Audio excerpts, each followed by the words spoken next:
Mojito তো তোমরা অনেক রকমই খেয়েছো, কিন্তু কখনো কি তোমরা তেঁতুল মজিতো বা ইমলি মজিতো খেয়েছো? যদি না খেয়ে থাকো তবে এইভাবে একবার বানিয়ে খেয়ে দেখো।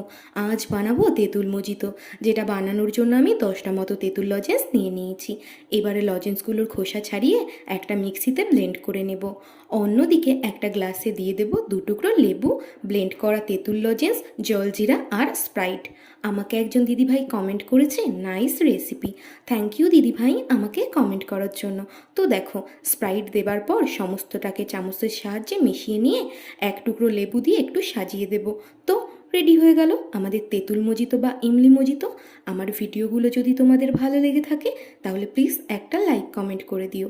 আর যারা যারা আমার চ্যানেলে নতুন আছো তারা প্লিজ আমার চ্যানেলটিকে সাবস্ক্রাইব করে আমার পাশে থেকো। আর যারা যারা ফেসবুক থেকে দেখছো তারা প্লিজ আমার পেজটাকে ফলো করে দিও। তো আজকের মতো তোমাদের সবাইকে টাটা।